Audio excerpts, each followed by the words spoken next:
Olá, sejam todos bem-vindos ao curso Metodologias Ativas em Sala de Aula, Novas Estratégias para Velhos Problemas, da plataforma Mais IFMG.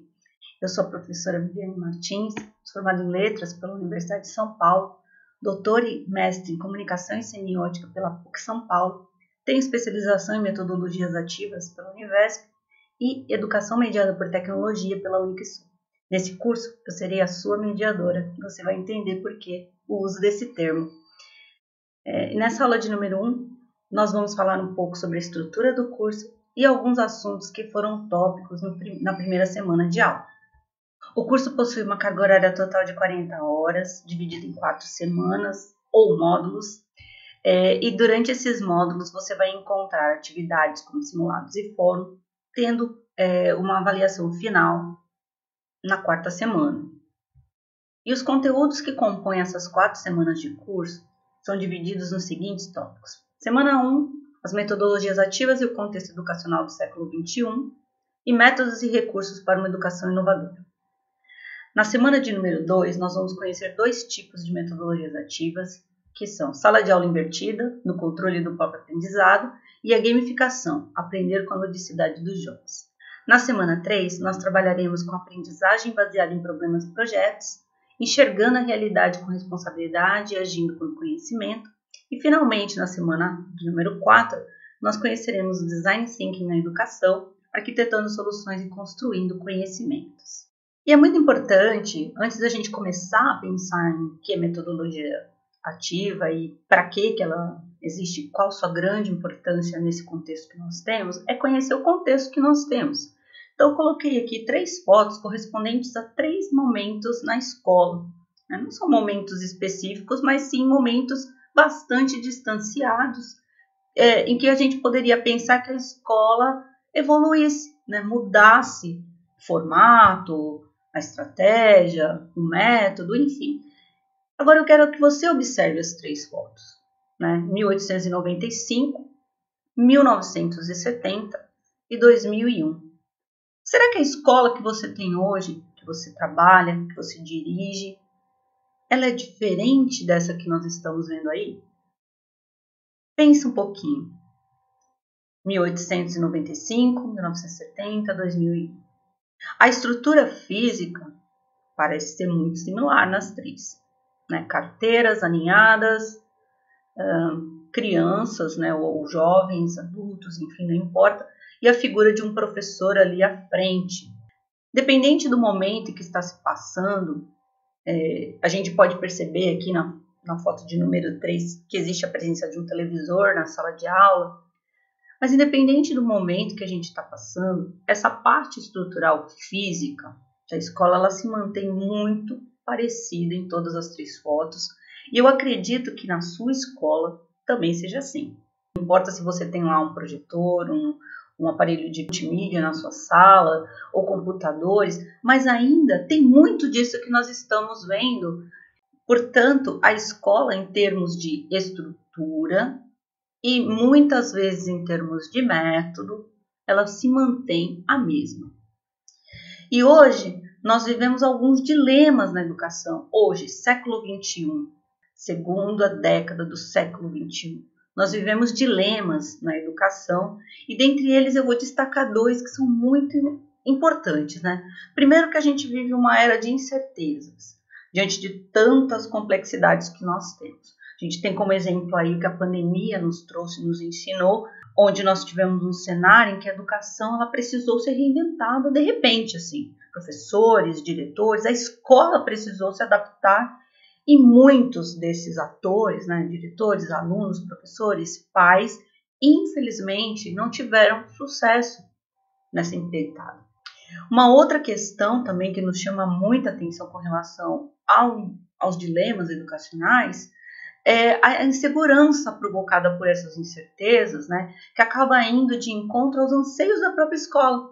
Porque a escola ela foi pensada e desenhada como um instrumento de controle. Se a gente olhar o próprio vocabulário que tem em torno do contexto escolar, ele meio que direciona para isso, A gente tem grade curricular, disciplinas, chamam as matérias de disciplinas, A gente tem horários que são seriados, né, rígidos até, dependendo do local que você trabalha. Existe toda uma questão de cobrança, né, por parte de direção, secretarias, etc., com documentação. É preciso ter um instrumento ali para checagem de aprendizado, como as provas e assim por diante. Então, sempre esteve envolvida nesse contexto de controle e se vê tendo que se reinventar, modificar, seja por conta de questões que acontecem, que são as avessas da nossa vontade, né, como o caso de uma pandemia que ninguém esperava, ou ainda por conta da mudança dessa sociedade que hoje está dentro da escola. Essa sociedade formada por alunos, pais de alunos, que hoje tem uma visão bastante diferente, principalmente os alunos, eles aprendem de uma maneira diferente, são aí norteados pelas tecnologias, então tudo se tornou diferente no modo de aprender. Portanto, a escola ela não enxergou isso até o momento como uma necessidade de mudar os seus métodos. E aí nós temos as chamadas metodologias ativas, que aparecem de uma maneira bastante oportuna para propiciar esse aprendizado. Haja vista que elas têm, por princípios, algumas questões bastante relevantes, como dar ao aluno um papel maior em sua educação, ou seja, mostrar para ele como ele aprende, por que ele aprende e como ele é responsável por isso. Estimular o trabalho colaborativo, em que todos possam trabalhar juntos. Organizar o ensino com base nas competências a adquirir. Isso é muito importante, saber para que fim tem aquele ensino, aquele estudo, a que ele leva.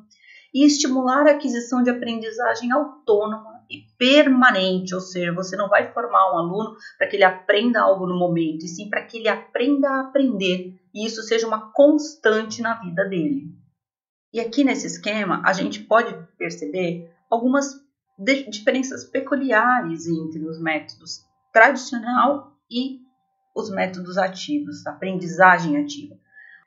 O método tradicional ele é regido por aulas expositivas e magistrais, com a figura do professor lá no centro. São aulas expositivas, magistrais, ministradas a grandes grupos, então as salas são cheias, todo mundo, apesar de estar num coletivo grande, cada um na sua carteira, separadinho, aprendendo, cuidando da sua própria vida, digamos assim. Já com as metodologias ativas, né, seja a sala de aula invertida, a gamificação, a aprendizagem baseada em problemas e projetos ou design thinking, eles têm algo em comum, que são estratégias que funcionam com grupos menores. Não que a sala de aula seja menor, os grupos de trabalho são menores. Então o professor ele passa a não ser aquela figura central no meio da sala, mas sim um mediador que vai transitar por esses grupos, procurando extrair o melhor de cada um nos diferentes tipos de contextos, diferentes tipos de disciplinas que sejam ministradas ali, porque as metodologias ativas elas cabem praticamente em quase todas as disciplinas que você queira utilizá-las. Uma outra coisa muito importante com relação ao método tradicional e às metodologias ativas é que não dá para ser 100% metodologia ativa, assim como 100% método tradicional já não funciona mais. O ideal é que o professor saiba o momento em que deve utilizá-las, qual aquela disciplina que cabe, se tem algum projeto específico, elas funcionam muito bem com projetos, vocês vão ver ao longo do nosso curso. Então, assim, você não pode dizer eu trabalho numa escola 100% metodologia ativa, porque isso praticamente não existe. Porém, você pode trabalhar numa escola inovadora que utiliza metodologias ativas como uma das formas de aprendizagem, seja na porcentagem que for. O método tradicional ele não é abandonado totalmente, porque ele teve seus métodos, tanto que ele nos formou. Se você está chegando nesse curso agora, já tem ensino superior, você foi formado pelo método tradicional. Porém, ele não se mostra mais tão eficaz nesse contexto que nós estamos, da forma que ele é, nesse contexto que nós estamos no século XXI. Então, é sobre isso que nós estudamos na semana 1 e é esse o nosso ponto de partida para pensar todas as metodologias ativas que nós iremos ver ao longo das 3 próximas semanas. Bom, enfim, esse foi o nosso panorama do curso. Eu espero que vocês se sintam motivados a conhecer as metodologias estratégias ativas e que com certeza, seja você um professor, um gestor escolar, um coordenador, você vai ver como é possível fazer da sua escola uma escola inovadora, diferente, né, motivadora e que contribui muito para o desenvolvimento dos seus alunos. Bom, então nós nos vemos na semana que vem.